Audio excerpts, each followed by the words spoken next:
Good evening, everyone. Good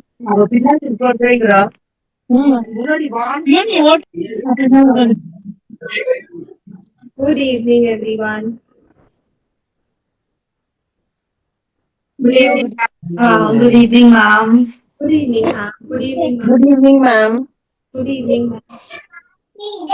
Good evening. We are happy to have you again. We'll be waiting for some time so that everyone is joining. Happy to see you again, ma'am. Same here. Very good evening.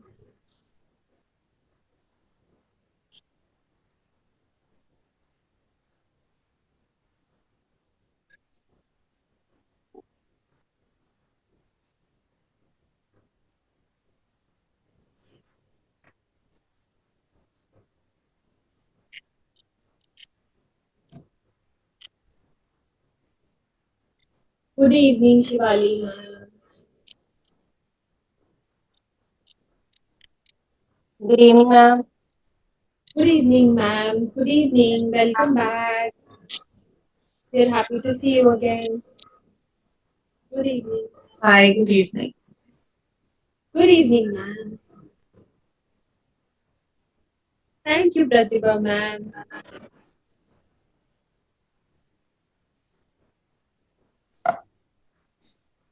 Good evening.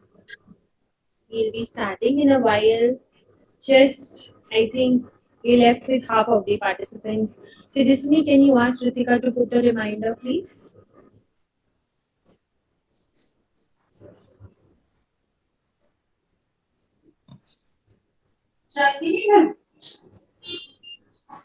Anybody who could not join yesterday but they are joining today?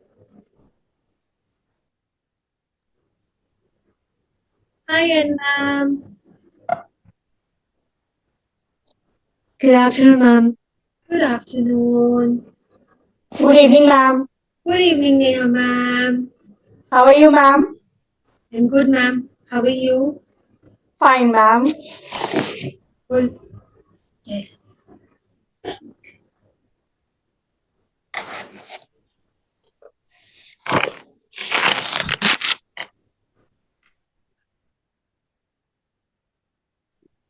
Few more participants to join. Yeah. Yes. Okay. So, Ekta, meanwhile, shall we start with feelings check-in? Yes, definitely. Let's do a quick feelings check in and how everybody's feeling. We would like to know that. Be honest. You can be tired, you can be happy, you can be excited. Every feeling is important, every emotion is important. Tired, understandable. Recording in progress. Yes. Tired, tired. Okay. Excited, ma'am. Nice. Okay, one. Happy, happy, excited to learn something new. Yes, we'll be talking about some new activities today and sharing some activities too. You'll be getting some principles as well. Hi, Upasna, ma'am. Hello. Yes. Being I lazy. wish I could remember all the names. It's just that when we are interacting and the camera is on, we tend to. मैंने speed कर देगा मैंने देगा Okay. Speed में इसको Okay. Okay, let's start. But most of the people, they're excited. That's fine. And few of them are tired, but still they are here. So, really, we have to appreciate that motivation, Yeah, self-motivation, right? definitely. Looking forward. Excited. Nice. Share my presentation.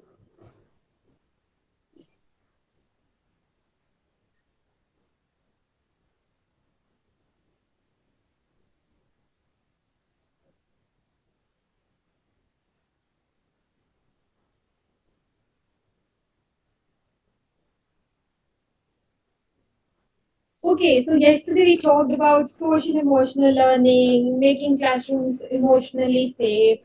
Today we'll be talking about how you can incorporate social emotional learning in your curriculum. What are those activities you can do in your classroom to actually make them emotionally safe? And before digging deeper into that, I would like to know from all of you, what is your understanding behind emotionally safe classrooms? Because we have learned a lot of things yesterday. We were discussing with each other. If you can define that, it will help others also. Anyone?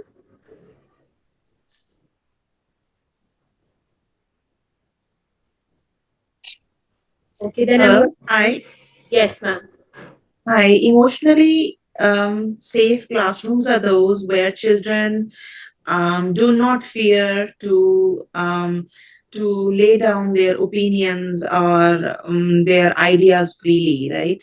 I think then if they can do that, it means the atmosphere of the classroom is emotionally stable. Yeah, otherwise they're usually scared and underconfident, right? So yeah, that's what it means, I think. That's definitely. So, emotionally safe classrooms are where students can express, they feel safe around you, they know that everybody who are around them, they respect their opinion.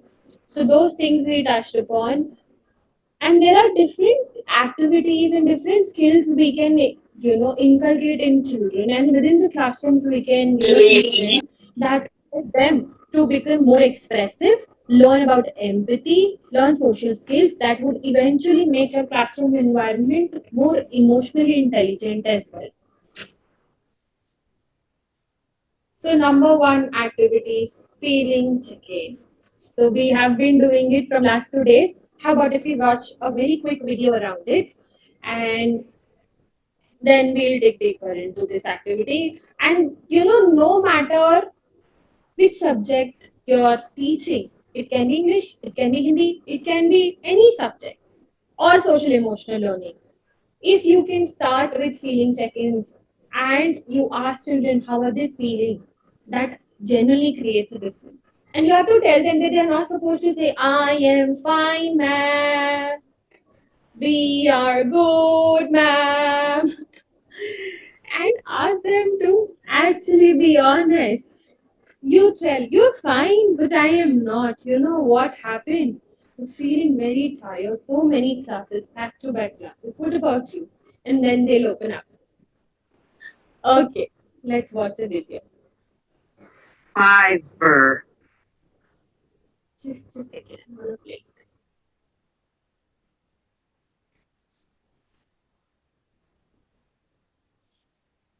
Is my screen visible? Yes. Yes, ma'am. Okay. Yes, ma'am. Emotion check-in. Audible also? Yes. All right, let's do our emotion check-in. We're feeling happy today. You're gonna show me number one. Maybe feeling a little bit sad today. You'll show me number two. You don't have to show me yet, okay? Hold on. You're feeling calm. Remember, calm is just content. I know it's a big word. Just feeling good. You're giving me a thumbs up. And if you're feeling mad, you're giving me a thumbs down. So right now, I just want you to close your eyes. Take a deep breath in your nose. Out your mouth. Think about how you feel today. Maybe show me a thinking face for a second while you're thinking about how you feel. Ooh, I see some good thinking faces. I'm gonna count to three, and then you're gonna show me, okay? 1, 2, 3. I feel happy because I get to see all of your cute faces today, and because I missed you so much. So I'm gonna call on 3 brave friends who will also share, okay? She feels happy today because her mom loves her. Being brave and sharing with us. I feel sad because I miss my mom. Remember we talked about that yesterday? Sometimes I do too. Sometimes we're sad because we miss our moms or our dads. But what do I always tell you guys? At the end of the day, guess what happens? So it's okay to miss them and it's okay to feel a little bit sad about that. I feel Because your mom loves you too. I do love you too.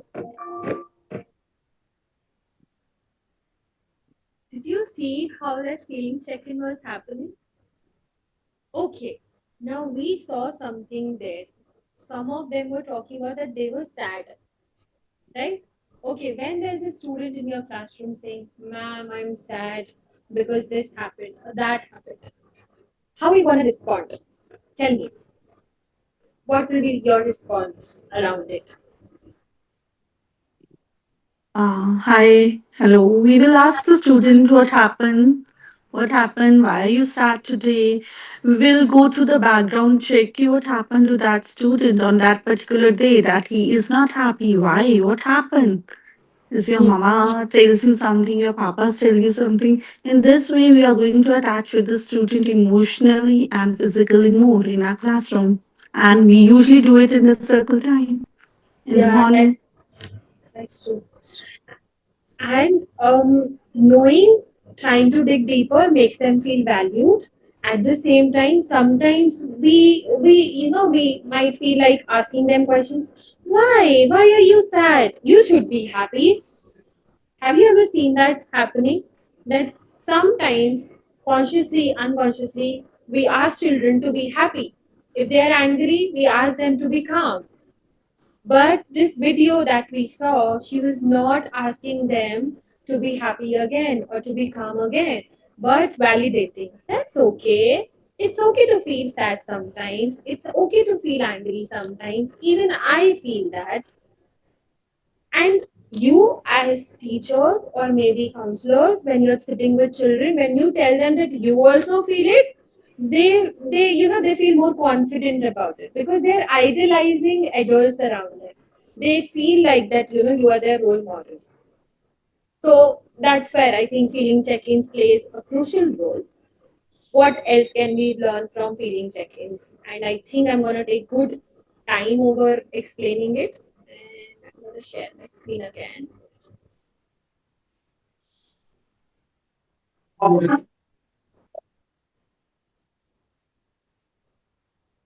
Okay. A feeling check-in is an activity where individuals or a group take a moment to reflect and share their current emotions. It is important because it promotes emotional awareness, empathy, emotional regulation, and conflict resolution. So that means if you're doing one feeling check-in activity, so many skills you're working on. Okay. And how you can promote emotional awareness, you can put a chart in front of them where there are so many emotions which they can use. Definitely it needs to be age appropriate, which they can refer to and talk about, name emotions as well. What can be the possible feeling check-in activities? One we saw in the video where she was asking them to act, right? Make facial expressions. Another can be take a deep breath and close your eyes. Ask yourself, what am I feeling right now? Think of a color and represent that feeling. We did that yesterday, right? With colors. Share the color with the group. Now imagine if you associate red with anger and there is another child associating red with something else, maybe love, will you ask the child that no, it is wrong, or no, let's associate this with anger? We can actually tell children that it's fine for you, it's angry.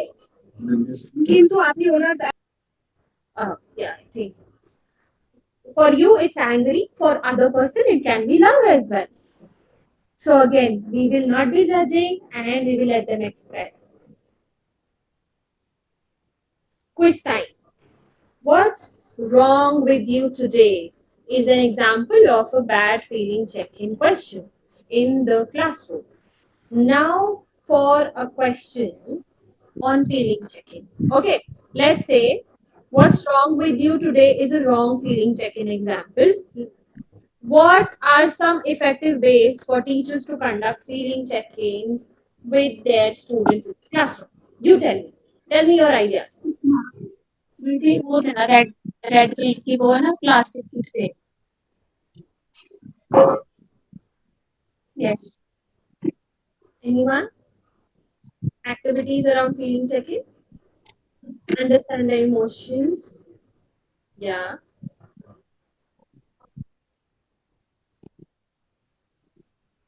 Would you ask them to draw? Can we ask them to draw? Or sing rhymes? I think teachers, you are doing it already. Give some examples. Okay. Then I'll ask you later. Move ahead. Ma'am, can I? Yes, ma'am. In my session, what I do is I just give them like when we work with small kids, so they don't know how to say. Probably they can't say emotions. They can't identify emotions. So I just give them a Yes. feeling chart, and they would just point out what they feel, and then I can ask them. Then I can just delve into understanding why they feel that way, and they can either express if they can, or they can draw something, or they can just put something up on the board, scribble board. That's true. I think we always use emotions charts, and they're very good and easy way to let them express their emotions. Often we will find that, for children, feeling angry and feeling sad and feeling worried, they all are same. So making them understand the difference between emotions, giving them different vocabulary around it is very important. Okay, I have got one response. A puppet can be used by the facilitator. She might take random names of the child and how this XYZ is feeling. Yes, using a puppet and asking, what do you think this puppet is feeling? And it is actually a projective technique where the child will project, and you might be amazed that though while you'll ask them how are you feeling, they'll use 2 3 emotions, but this time when you're using a puppet, they might give you subjective ideas around it. Ma'am, I think she got hurt because she fell. I think he got hurt because this happened. So they might express in a more elaborative manner. This was very good. Okay.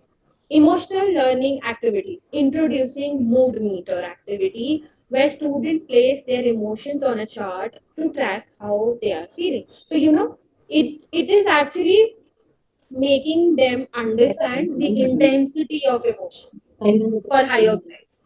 So, mad, angry, argumentative, scared, worried, those are high intensity emotions. Similarly, if you go on a positive note, brave, confident, energized, pumped up, all these are high energy emotions. But when you talk about negative, low energy emotions, they are sad, feeling bullied, feeling tired, feeling depressed, and happy or calm. Low energy emotions are calm, relaxed, peaceful, mellow, comfortable. So that's how you can tell them that different intensity of emotions are also there. Okay. Ethical learning activities like decision making frameworks, such as four-way test using in real life situation. Now imagine you have this in front of you. You can see, right? This four-way test of things we think or say or do. Number one, asking yourself whenever there is a decision to be made, is it truth? Is it the truth? The decision that you are making around whatever situation is there, asking whether it is right or wrong. The decision that you're taking, whether it is right or wrong. Is it fair to all, or it's just fair to me? Then we have, will it be goodwill and better friendships? Okay, so will it help me to build better goodwill and have better friends, or it will hurt them? I might lose them.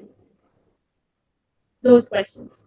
Number four, will it be beneficial to all concerned? So, thinking about everybody's benefit. in asking these critical questions. So those kind of activities you can use for ethical decision making. We covered ethical decision making yesterday. If anybody is having doubt about it, you can ask me. I'll explain it once again. Ma'am, the ethical learning activities, does it come under the one of the activity to make emotionally safe classrooms or? Yes, definitely, ma'am. And actually, it's a topic that I would like to touch. Often, when we talk about emotions and emotionally safe classrooms, critical thinking, asking questions, making decisions, these are certain activities or skills that are being sidelined. And the reason is we consider them as logical thinking, higher order thinking, skills.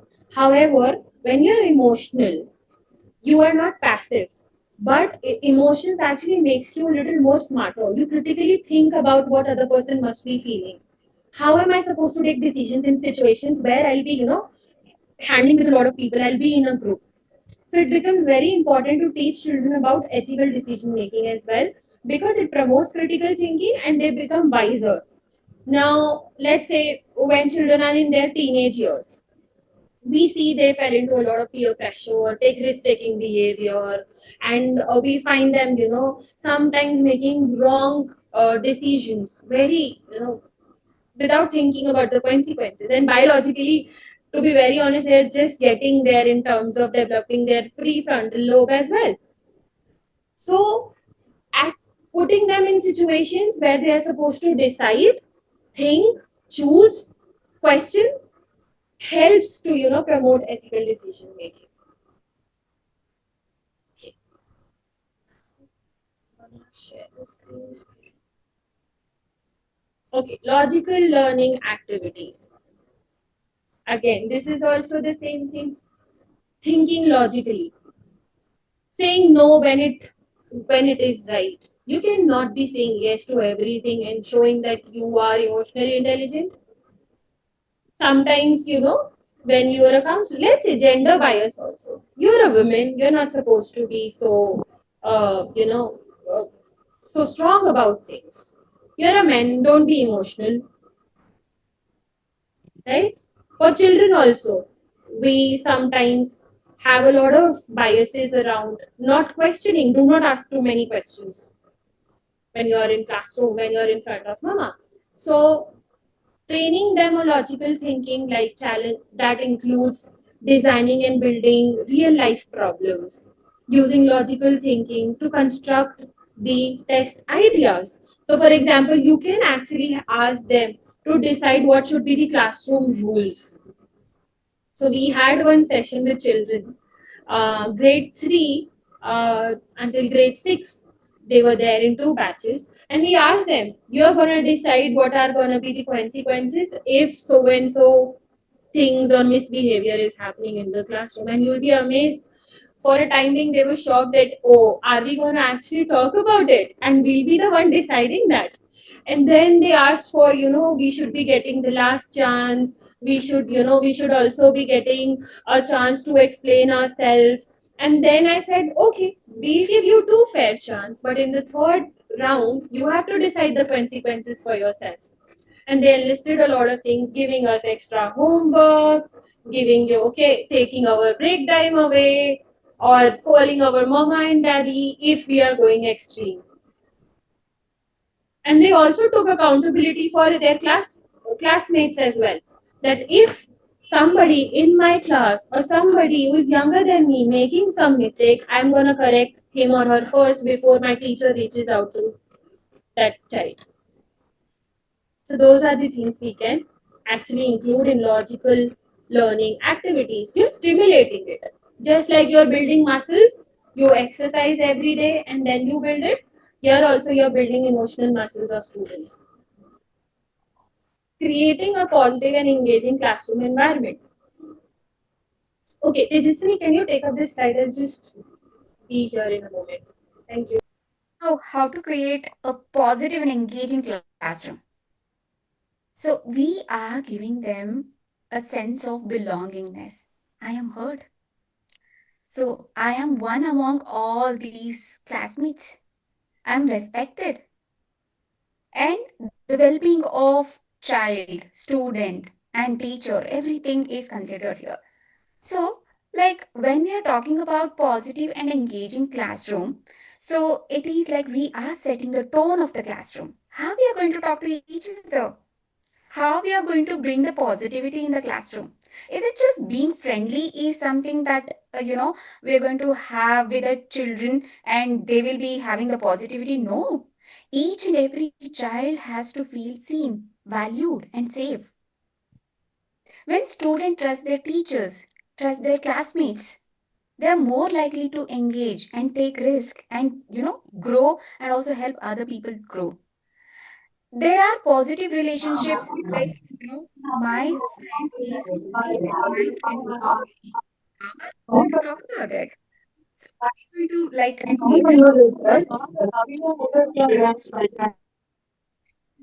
okay.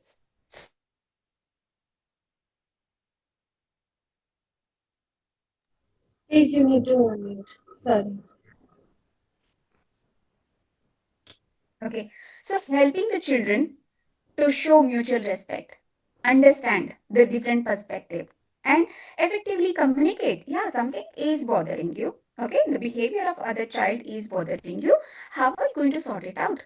Like, are you going to just keep it in your head and build hatred towards other child, or a supportive environment? Yeah, like you know, there will be so many complaints you will be listening to in the classroom, but are you empathetic for each and every child? Maybe one person is coming as like, I am the way, I am the culprit, and another person, I am the victim. So, are you listening to both of them with the right tone? How are you responding? Even that will help a teacher to build a positive classroom. Yes, Ekta. Okay. So, what all we can do in terms of making our classrooms more positive? Listening and everything is important, but we can promote a lot of respect and inclusivity. So, you can talk about in my class, you will be listening to everyone without laughing. So, you can have actually 7 to 6 rules in your classroom. And whenever there's a child doing or following that, you can actually appreciate so that everybody is also feeling motivated to do the same. Emotionally safe. That means helping them to be there, be safe, you're listening, everybody's listening to each other. Positive relationships. Saying sorry, please, thank you. Using positive words to build positive relationships. Clear expectations. Okay, why clear expectations are important? I have seen a lot of teachers using that in the classroom. Whenever they enter in the classroom, they have, a perfect to do for children and they set the rules clear. And it actually helps them to have a smooth, um, you know, class and that session. Are you doing it?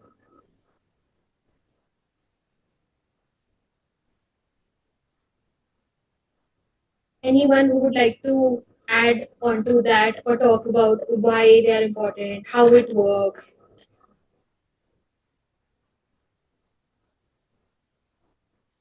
Okay, then I'll move on to the next one. Effective communication, collaboration, and cooperation. How we can do that? Letting them work in pairs, letting them work in group. They might come up with a lot of conflicts. Ma'am, he said this, she said that. It's okay. That would actually help them to build relationship skills. They would learn how to cooperate and work with each other. Positive reinforcements. Using your words are very powerful when it comes to empower children. So using a lot of positive phrases when they're trying something new, they are being nice to each other, and you're saying, "Yeah, Rahul, I saw that you were helping her or sharing your toys with her or him, and that is very nice of you." And that helps the child to feel okay. I am kind. I am empathetic, and I need to improve on it more, and I'll work on it. And you feel motivated to do that, and other children also learn around it. Okay, activities to promote positive classroom. Empower student voice and choice in learning. Okay, tomorrow we are going to learn about it. What should I do? What do you think? How many of you think that I should come up with a story How many of you think that I should, we should have activity around it? And then you'll see, oh, a lot of things are happening. They're discussing about it. Ma'am, activity. No, ma'am, story. And then you can see majority wins. And then you could maybe say, okay, story next time. We'll do activity tomorrow. Giving them the choice. They should feel that, they are being heard. Teaching conflict resolution skills. What are they? Anybody who knows what are conflict resolution skills? Right to participation. Yes, definitely. Pratibha ma'am is right. Conflict resolution skills are negotiation, right? And then saying sorry, listening, those things come under resolution skills. Reflect and set goals regularly. I think goal setting Tejaswini ma'am covered yesterday, so I'm going to skip that part. She took good time over explaining it. Promote inclusive language and behavior. How can we promote inclusive language and behavior? By letting them know no matter what is the skin color, religion, region, height, or no matter your capabilities are, you all are equally important. And you should not be biased with anybody, and you will not be discriminating against them. And using very small examples of animals, nature, making them understand about the diversity around them. Introduce mindfulness and relaxation exercises, modeling positive behavior and communication. That means if you're being nice and kind, and then you're talking about, I have done one kind thing today, and I'm going to talk about it. And you also tell me if you have done something. And then you'll see they are also coming up with a lot of examples. They are also reflecting back. Active participation. How can we promote active participation?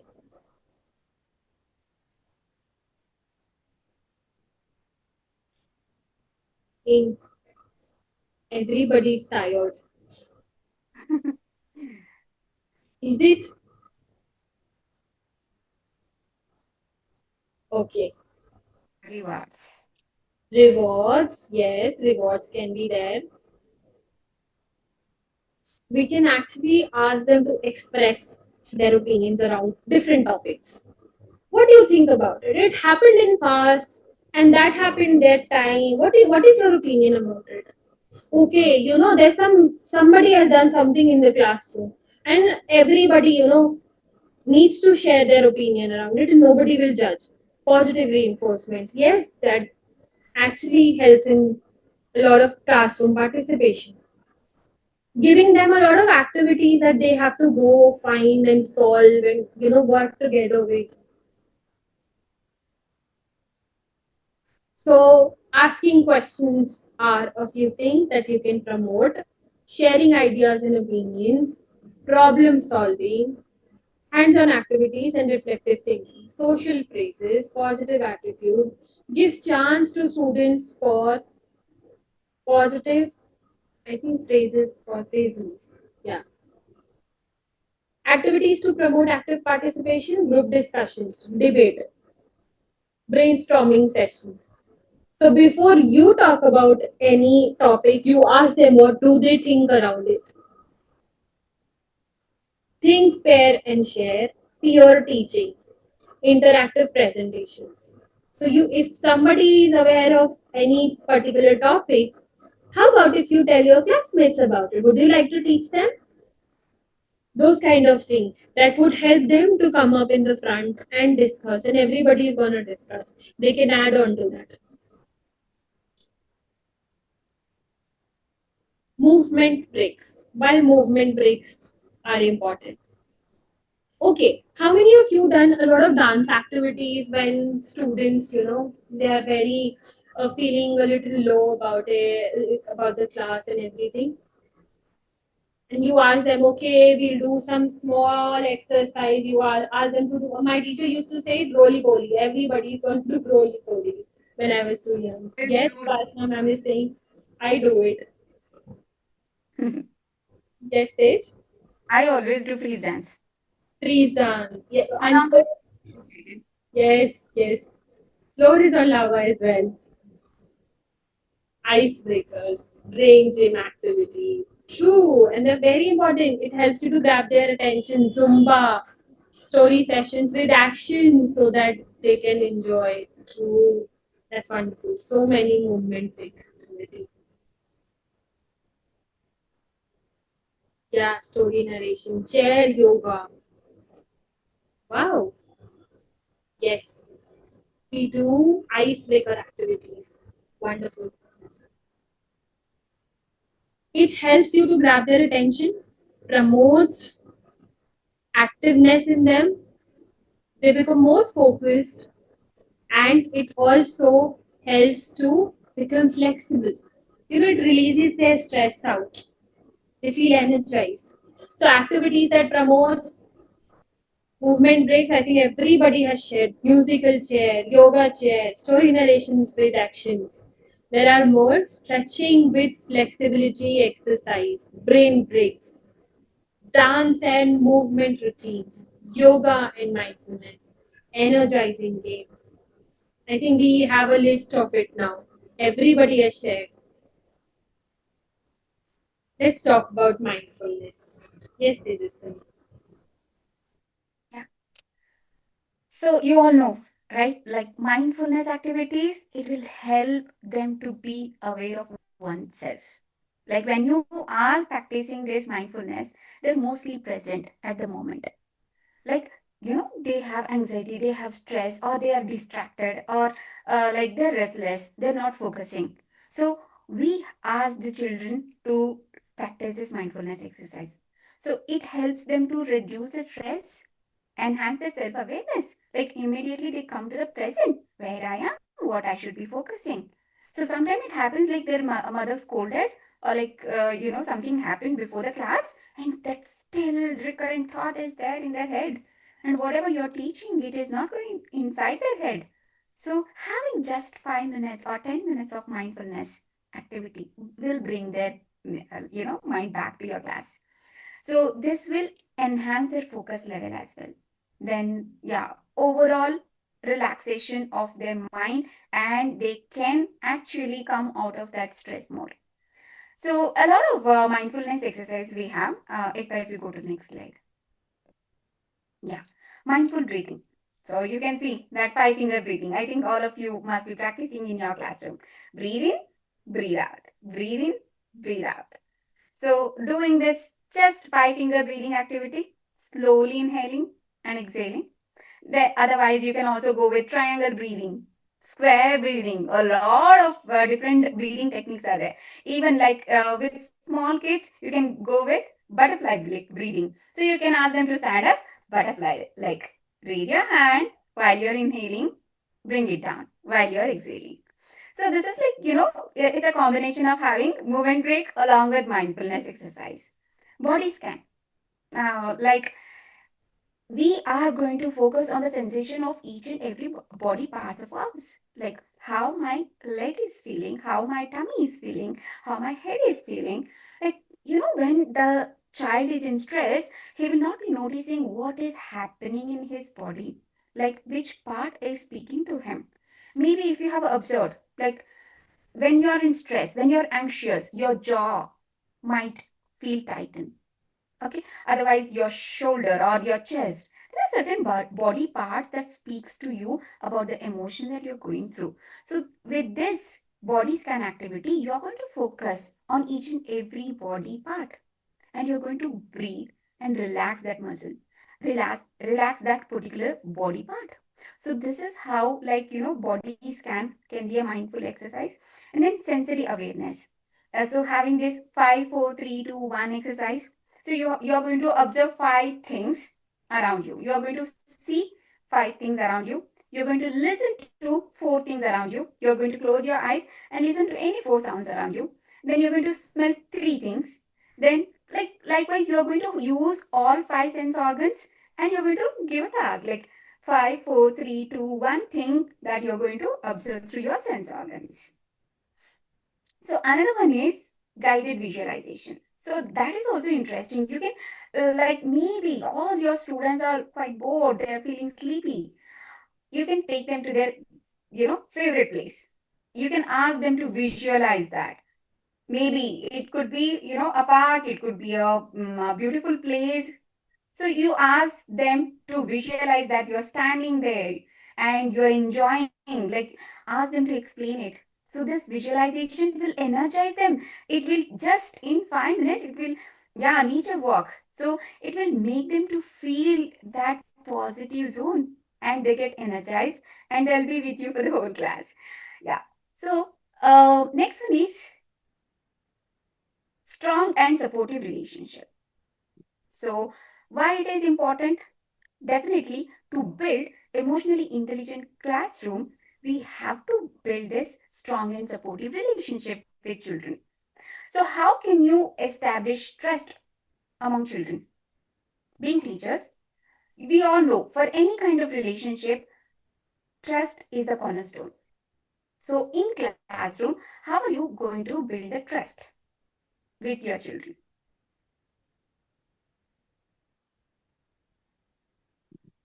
How are you going to build the trust?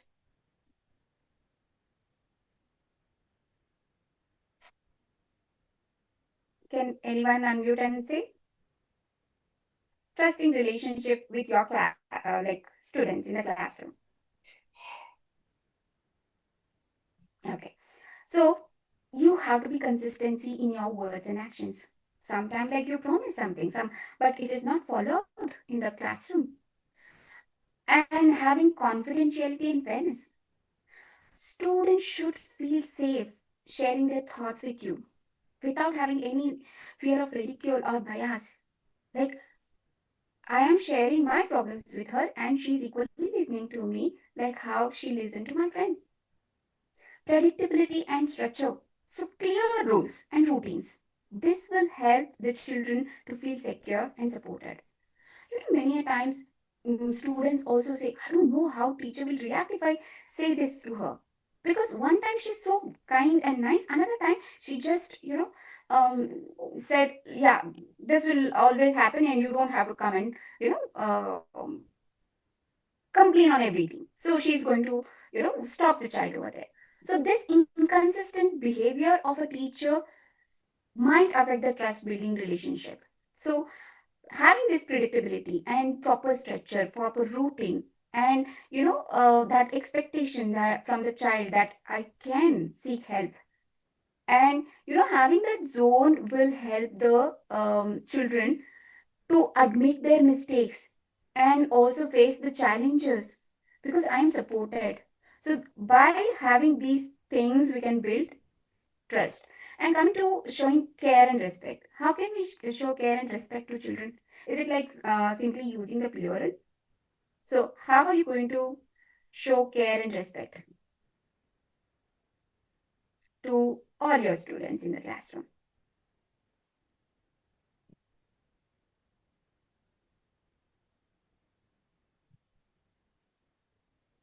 Any answers? You can write in the chat box as well.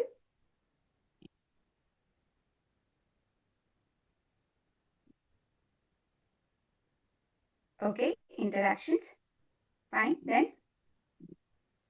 Yeah.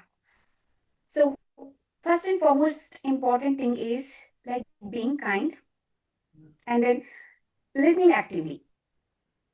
So listening actively to students when they're speaking to you.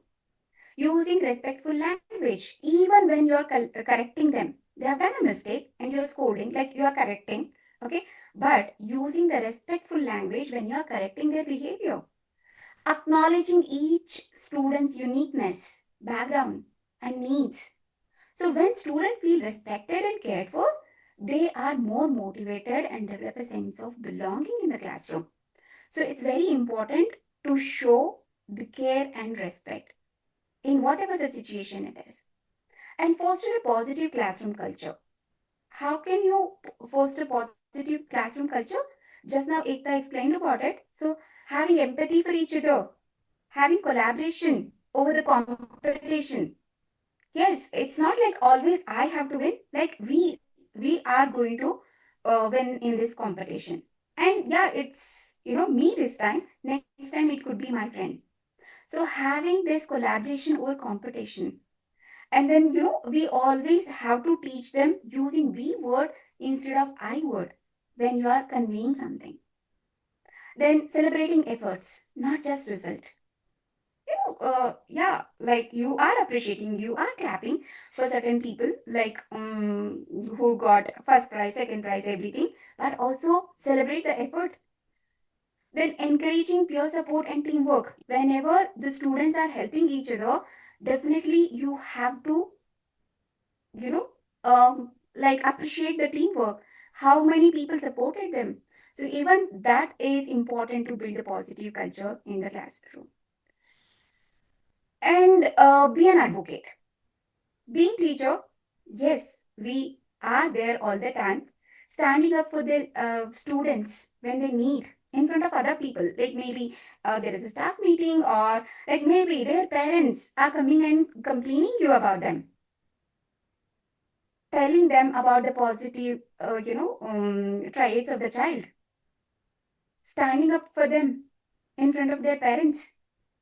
So, this gives a lot of confidence for the child. Yeah, I am totally accepted.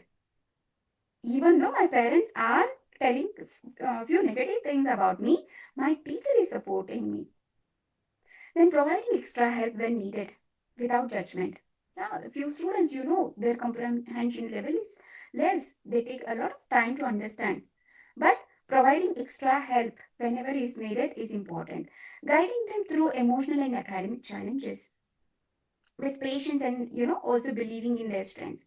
So these are something you can do. And yeah, this will help you to build supportive and strong relationship.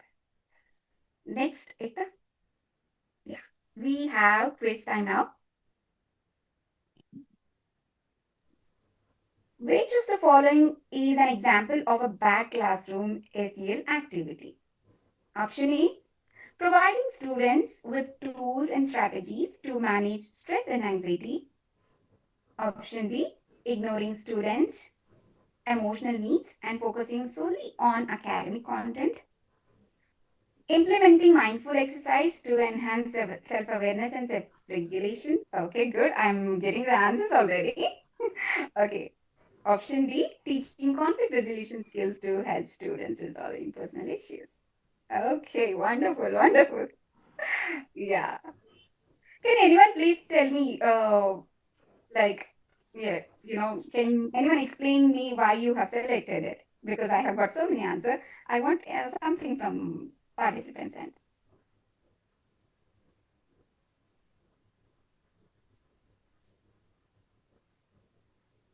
anybody?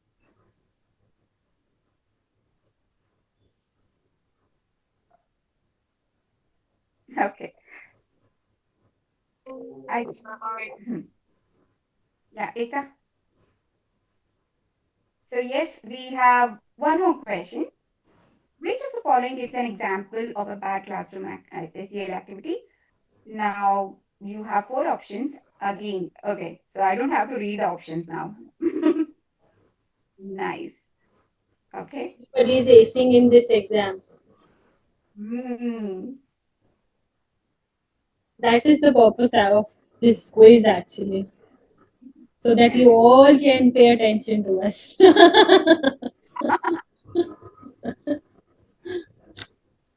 Wow, wonderful.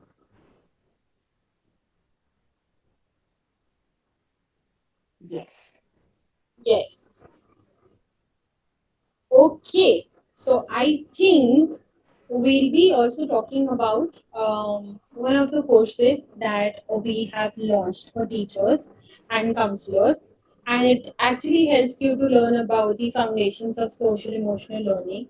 And I'll just take 2 minutes of yours in briefing that, and then we'll be taking question and answers.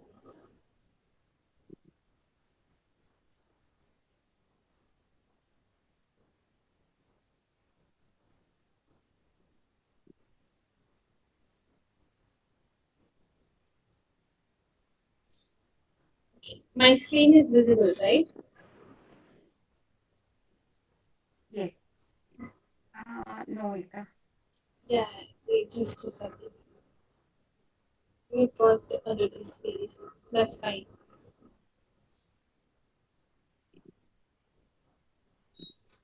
Okay, so I think we can take question and answers and I can share the brochure with you and you all can see it later. Anybody who would like to share something or talk about something or add on to what we have already explained, that would be wonderful. We would like to hear your experiences now. Okay, how would you help a child who's continuously using mobile phone? Yes. So within the classroom also, ma'am, or he or she is using in this at home, like they're addicted to it at home. Yeah, definitely. Ma'am, it depends upon the child's age. And if we'll go deeper, then only we'll be able to give you some specific solutions. However, some generic things, okay, 6 years old. So breaking the pattern is very important. So instead of just taking it away completely, might lead to a lot of temper tantrums and chaos for you. So instead of, you know, what should I say? Removing, you should be replacing it with something. So, for example, you can come up with a lot of activities for the child that they can do at home, giving them, a better, let's say, expertise or skills that might help them, maybe involving them in swimming, sports, or certain activities that would deviate their time. And that too, setting rules about phone. So it's like you're not saying phone is bad and I'm totally gonna take it out, but you use it as reward. That I'm gonna give it you for 20 minutes, 30 minutes, and 40 minutes if you're gonna do that. And partnering with the child in the contract that okay, we both agree, making the child understand, asking the child, what do you think, what is going to happen if you will continue using the phone? And then child would, talk about different stuff. It's not like they are not aware of it, they know it. And then building on a contract, okay, what do you think, what can we do? And the child might think, okay, I can, reduce it down. And then you sit with the child, decide, maybe today you'll be watching it for 2 hours, tomorrow we'll reduce it down to 1.5 hours, and like that we'll do it. And at the end of the week, this is what I'm gonna give it to you. How about going for a party? How about going for a, mama and mama and child's date? Like that, you can put some rewards around that. But it is a process, because whenever we see phone addictions, they work on continuous, rewards that they get while using the screen. So you need to break the chain and you have to set the rules for entire home. So it's not like the child is not using but you are, or daddy is using, or somebody else is using. You're going to say we all will be participating and making sure everyone is actually doing that. Anybody would like to add on to that? Yes. Yeah, so Definitely, slow I and steadily. It is a continuous process. It will definitely work, but you have to be very consistent around it. Whenever child is trying to actually give up on phone and not using it, you need to reward the child using your positive, phrases. Maybe appreciating the child, helping, child. When you can also give up on something. If you're not using phone, you can say, okay, mama loves this. You love phone, daddy loves this. Let's just give up for a week or something. How about if we have a challenge? Let's see who wins. Like that you can do. So partnering with them instead of saying what is right and wrong actually works. Anybody else who would like to add onto it? So it's basically like it's also having the neurochemical involvement here. So which is which is actually making the child not listen to you because of those neurochemical involvement. Maybe it is a slow process. Sometimes you need to actually give that neurochemical hit by any other thing which the child wish to do. Yes, yes. Having Instead a of lot of patience is going to give you the changes. Otherwise, like if you are asking, if you're stopping immediately, tomorrow onwards, there's no phone. No, it will worsen the situation. So, yeah. chaos. A lot of chaos will be there. Okay, so I can see how can we help students who continuously not attempting homework. Sitting with them and understanding why are they not doing it, and asking them what do you think, why homeworks are not working out, are they, letting them express around that. Ma'am, I don't like it, I like playing, I like watching phone, and saying okay, that's fine, okay, what else do you like to do? Oh, on phone you watch this, oh that's wonderful, what I do this and that. But even I did not like doing homework, I had to. What can we do? Tell me now. Let's come up with a solution. Can you help, ma'am? See, most of the time, what we do, we think child requires a solution. Actually, they're having a solution. You need to make them reflect on it and come up. Ask them to open their mouth and come up with the solutions, and you ask them, okay, let's have a contract around it. How about having a competition? You put child in that energy. It's a competition for me. 1 week, ma'am is gonna give you small parts of homework, and then I'm gonna increase the intensity little by little. How about that? And giving the child extra star, extra pat. You did it. Good job. You tried it. Good job. Wonderful. We feel like, okay, he really needs to complete all 7 days challenge. So one day done, we feel, okay, I'll see you after 7 days. I'm going to watch you. Instead, use that opportunity when they are taking small step. Appreciate them like anything and show that trust. I know you're going to do it. I knew it, you're going to do it. And it works. Okay, I can see a lot of other situations. There was something related to sitting tolerance as well. Okay, so if you want children to actually work on their attention span, there are a lot of researches that are talking about that carbohydrates and sugar, they lead to a lot of hyperactivity. So looking and on those areas, mobile phones, some environmental factors also contribute into that. So it's not just a behavioral problem, it is also biological as well. It is sometimes happening inside of the child. But there are a few things that you can do. Like a Pomodoro technique, you can have your own technique for young kids. So making them focus for, let's say, 1 minute, you can have a timer in front of you. Okay, making them do it for 1 minute, and then okay, good, I'm going to give you a star. How about now we are going to try it for 5 minutes. So gradually you have to progress that. These are certain things. Apart from that, you can also, yes, Aman ma'am, you want to speak something? Hi, can you hear me? Yes, ma'am. I would like to add something onto it. I think reading is the best solution to create their span of attention and focus, right? I firmly believe that parents are responsible because they are the first people who provide their children the phones, right?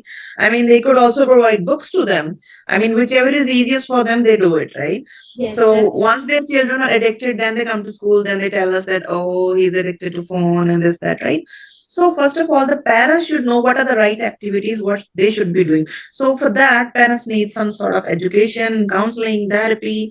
I mean, they should be doing it. I mean, the best therapy I think they can do is bring their children books, a bunch of books. Or they can tell them that you have to read 10 pages a day, then you'll be getting a reward, maybe your favorite food or your chocolate or anything like that. Right? I think reading inculcates the focus and definitely concentration. one of the best exercises that you can ask the parents to actually put them into. You can also within the classroom giving them little bit of chunks of the activities, because sometimes it's very extreme, and even parents, you can guide the parents, you can ask the counselors to help them out, but within the classroom making them sit, giving them chunks of things, putting things into small parts, having a checklist for them.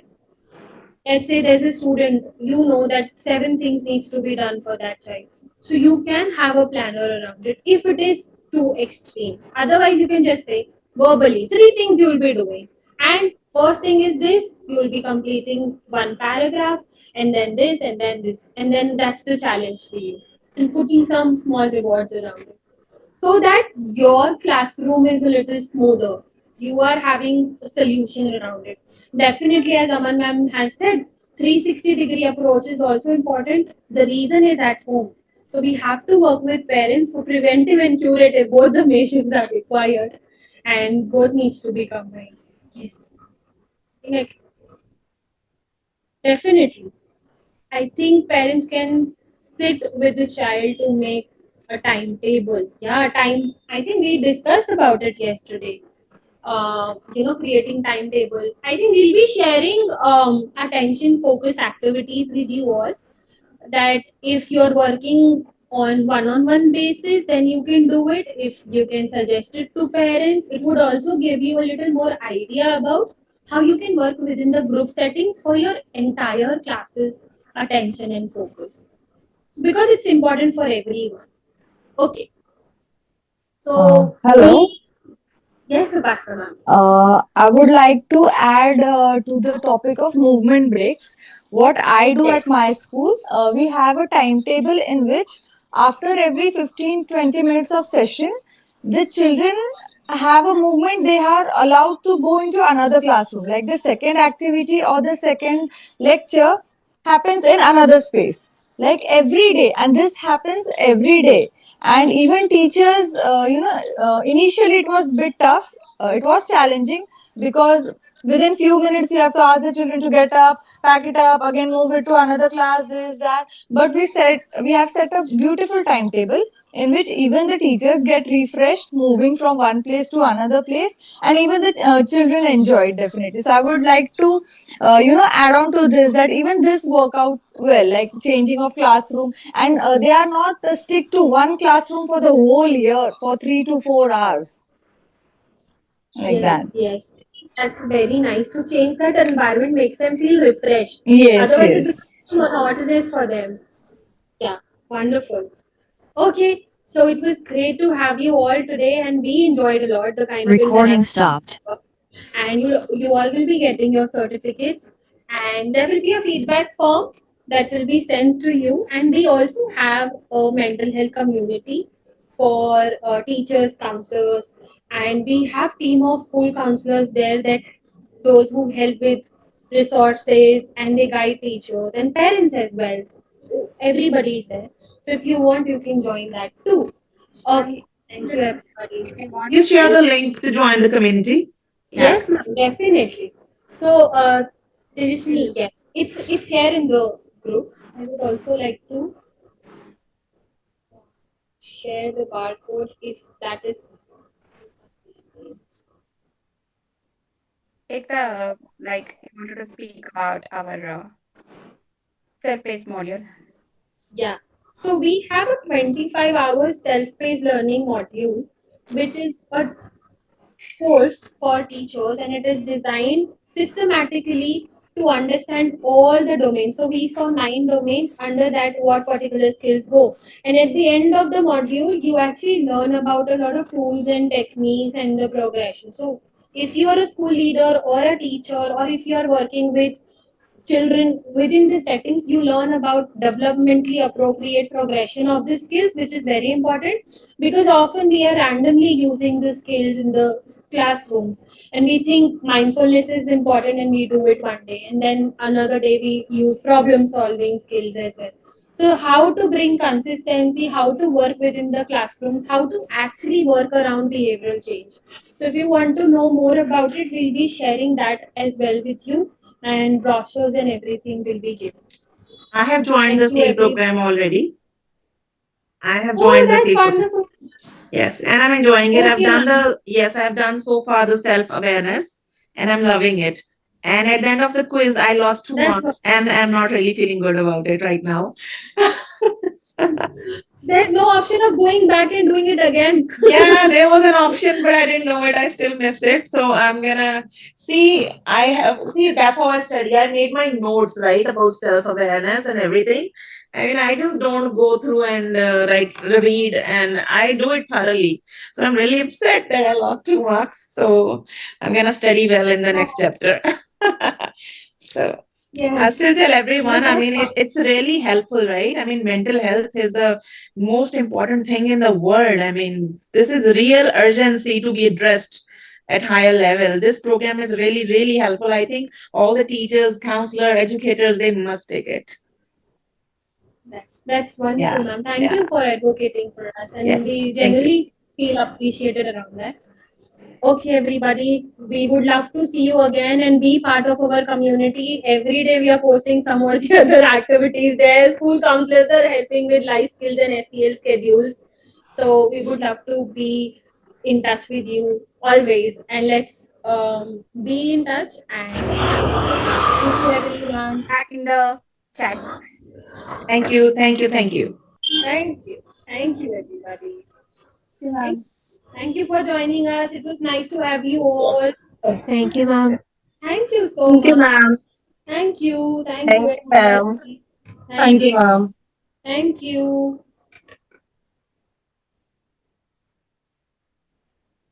Hello, everyone. Thank you. Bye bye. We see you in the community. We'll always be in touch. If you have any other problem related to courses or anything, you can just post it. We would love to provide you help. Thank you, everybody. Welcome to the family. Thank you, everyone.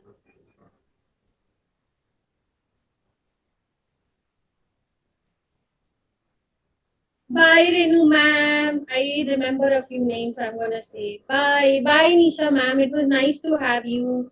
We could not see your face, but we did saw your responses. Thank you for being here. Bye, Pratibha ma'am. Bye, Swati ma'am. Thank you for being here. Bye, Shivani ma'am. Thank you, Sundri ma'am. It was nice to have you all today. We are grateful.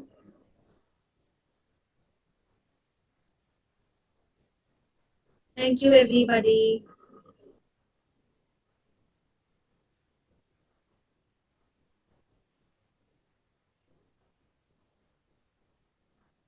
Thank you, everyone.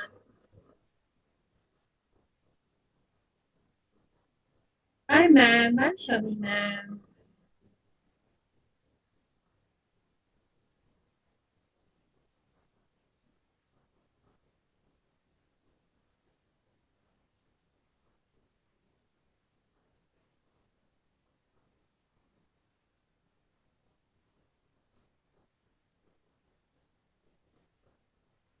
Okay.